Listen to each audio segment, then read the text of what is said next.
Previously हमने जो discuss किया था मूविंग एवरेज को, उसमें हम सिर्फ एक और वर्ड ऐड कर रहे हैं which is weighted moving average.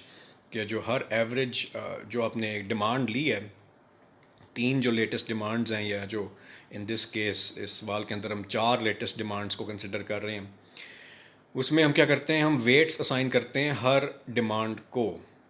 Weights जो होते हैं वो हमेशा 1 के बराबर होंगे, और जो सबसे बड़ा वेट होगा वो हम सबसे रीसेंट डिमांड को असाइन करेंगे। इस कॉन्सेप्ट को हम डिस्कस करते हैं यूजिंग दिस एग्जांपल। ठीक है जी, given the following demand data. ए है जी, compute a weighted average forecast using a weight of 0.4 for the most recent period. आपको इस तरह के वेट्स जो हैं वो गिवन होंगे सवाल के अंदर। मोस्ट रीसेंट पीरियड कौन सा है, जो कॉलम्स हैं इसमें पीरियड 5 जो है वो मोस्ट रीसेंट है, और इसके अंदर जो डिमांड है वो है 41 यूनिट्स। उसने 41 यूनिट्स को वेट जो असाइन किया है वो है 0.4।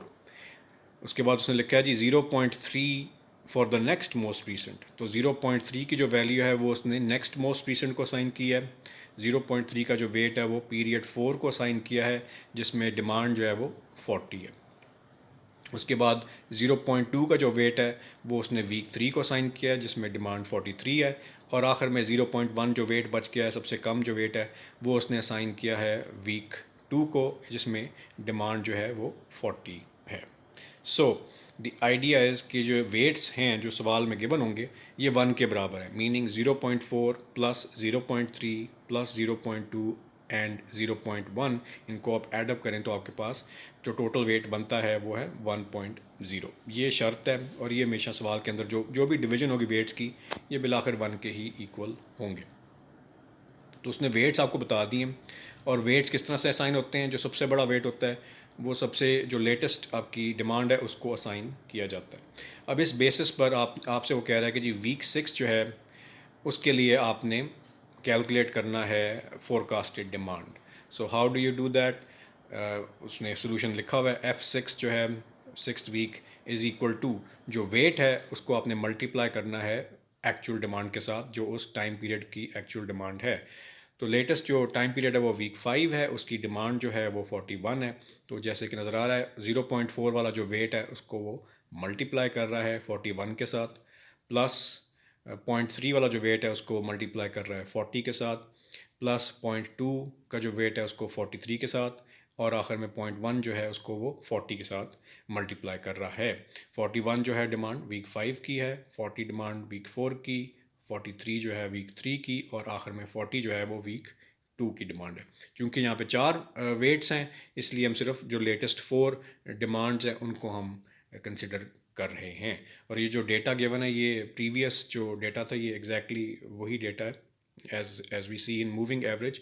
उसी सवाल को उसने सिर्फ वेटेड एवरेज के साथ वो सॉल्व कर रहा है। तो वेट्स के साथ वो मल्टीप्लाई कर रहा है डिमांड्स को, and he gets 41 forecasted demand units for week 6।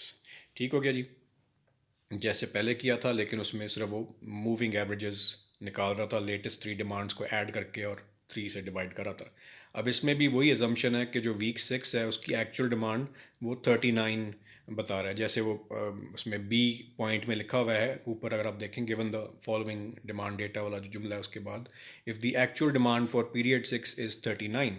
ठीक है जी, आपने जो फोरकास्ट की है 6th वीक के लिए वो 41 है, लेकिन वो कहता है कि जी अगर एक्चुअल डिमांड 39 निकलती है तो forecast demand for period 7 using the same weights as in part A. तो आपने 7th पीरियड के लिए प्रोडिक्शन करनी है, और वेट्स वही हैं जैसे अभी हमने असाइन किए थे।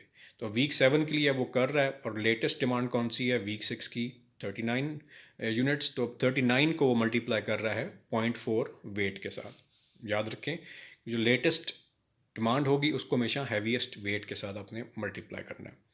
उसके बाद प्लस अब 0.3 वाला जो वेट है वो किसको असाइन हो गया, वीक 5 को, जिसकी डिमांड 41 है। तो इसलिए 0.3 को मल्टीप्लाई कर रहे हैं हम 41 के साथ, प्लस 0.2 वाला जो वेट है अब वो मूव कर गया है on to the week 4 demand जो कि 40 यूनिट्स है, प्लस 0.1 वाली जो वेट है वो मूव कर गया है टू वीक 3 जिसकी डिमांड है 43।